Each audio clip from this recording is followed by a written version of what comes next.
Joining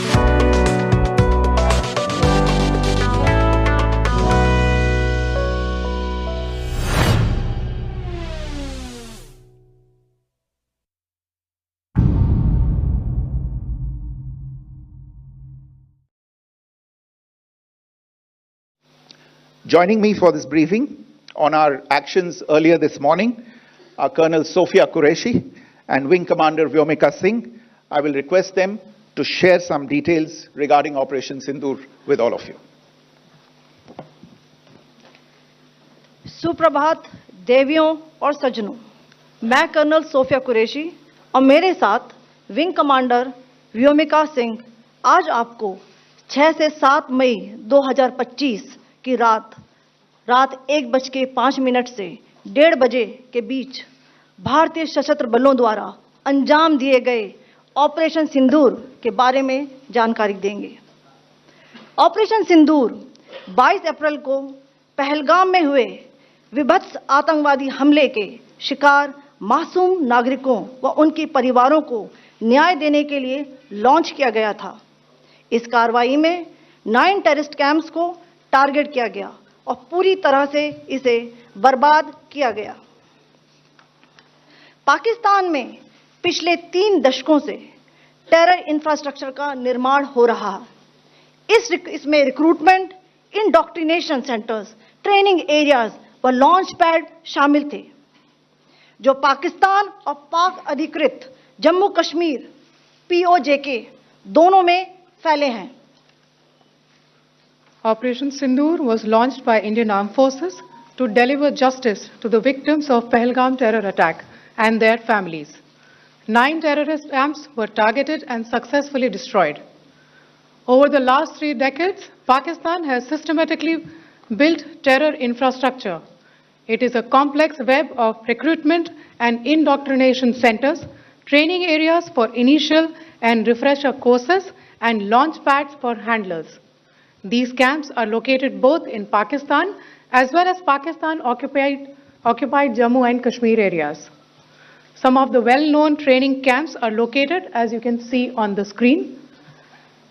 They are distributed from Savai Nala in the north, counting to approximately 21, ending at Bhagalpur to the south. इन लक्ष्यों का चयन विश्वसनीय intelligence सूचनाओं के आधार पर हुआ ताकि आतंक गतिविधियों की रीढ़ तोड़ी जा सके और यह खास ध्यान दिया गया कि निर्दोष नागरिकों और सिविलियन इंस्टॉलेशन को नुकसान न पहुंचे। The selection of these targets for Operation Sindoor was based on credible intelligence inputs and role of these facilities in perpetrating the terror activities. The locations were so selected to avoid damage to civilian infrastructures and loss of any civilian lives. This was done with due diligence, and the camps selected for targeting and their engagement will now be shown to you one by one. POJK के target मैं आपको बताना चाहूंगी। सबसे पहले सवाई नाला camp Muzaffarabad, जो कि POJK के लाइन ऑफ कंट्रोल से 30 किलोमीटर दूर है। यह एक लश्कर-ए-तौयबा का ट्रेनिंग सेंटर था। 20 अक्टूबर 2024 सोनमर्ग, 24 अक्टूबर 24 गुलमर्ग, 22 अप्रैल 2025 पहलगाम, इन हमलों के आतंकियों ने यहीं से प्रशिक्षण लिया था। सैयदना बिलाल कैंप मुजफ्फराबाद, यह एक जैश-ए-मोहम्मद का स्टेजिंग एरिया है। यह हथियार, विस्फोटक और जंगल सर्वाइवल ट्रेनिंग का केंद्र भी था। गुलपुर कैंप कोटली, यह LOC से 30 किलोमीटर दूर था। लश्कर-ए-तौयबा का बेस था जो रजौरी, पुंछ में सक्रिय था। 20 अप्रैल 2023 को पुंछ में और 9 जून 2024 को तीर्थ यात्रियों के बस हमले में यहीं से आतंकी को ट्रेन किया गया था।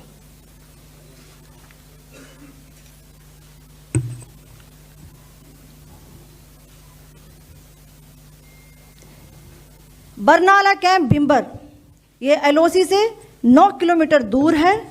यहाँ पर हथियार हैंडलिंग, आईईडी व जंगल सर्वाइवल का प्रशिक्षण केंद्र था।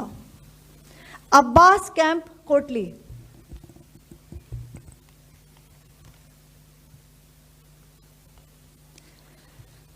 यह एलओसी से 13 किलोमीटर दूर है। लश्कर तौयबा का फिदाइन यहाँ तैयार होता था। इसकी कैपेसिटी 15 टेररिस्ट को ट्रेन करने की थी।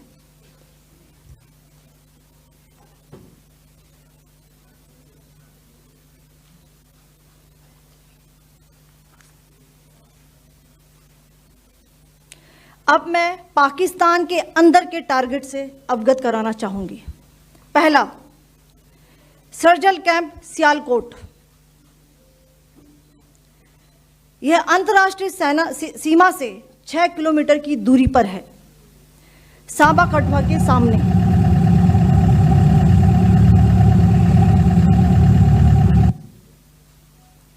मार्च 2025 में जम्मू एंड कश्मीर पुलिस के 4 जवानों को की जो हत्या की गई थी, उन आतंकवादियों को इसी जगह पर ट्रेन किया गया था। दूसरा, महमूना जाया कैंप सियालकोट। यह 18 से 12 किलोमीटर आईबी से दूर था। हिजबुल मुजाहिदीन का बहुत बड़ा कैंप था। यह कठुआ जम्मू क्षेत्र में आतंक फैलाने का नियंत्रण केंद्र था। पठानकोट एयरफोर्स बेस पर किया गया हमला भी इसी कैंप से प्लान और डायरेक्ट किया गया था। मरकज ताइबा मुरीद के, यह आईबी से 18 से 25 किलोमीटर दूरी पर है।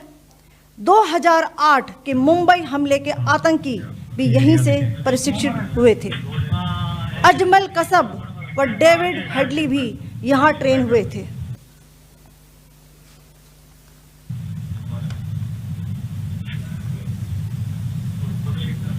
आगे दूसरा आया।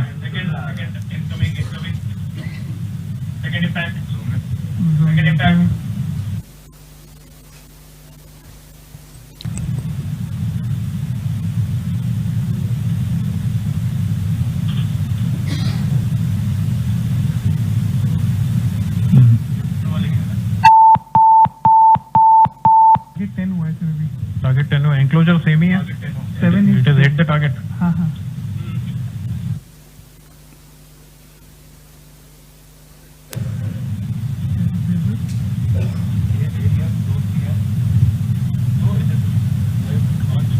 आ गया सर, इम्पैक्ट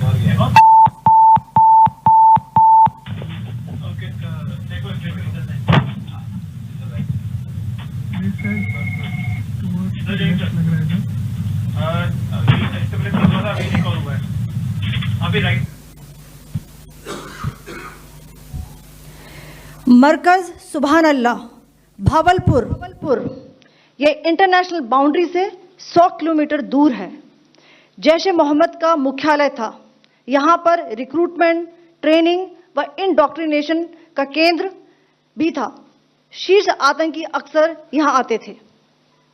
मैं आप सबको बताना चाहती हूँ कि किसी भी सैन्य ठिकाने का निशाना नहीं बनाया गया और अभी तक किसी तरह की नागरिक क्षति की रिपोर्ट नहीं है।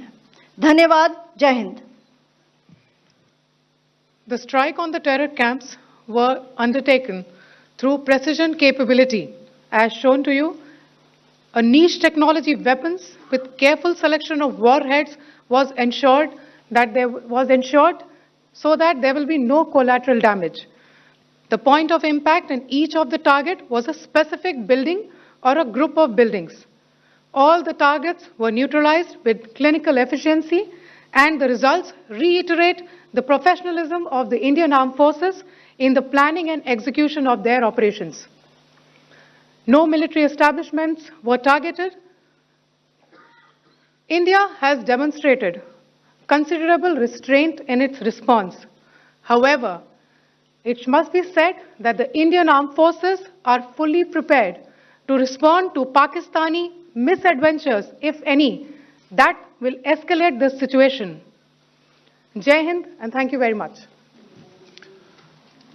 Ladies and gentlemen, friends in the media, I ask your indulgence today in view of the fact that this is still an evolving situation.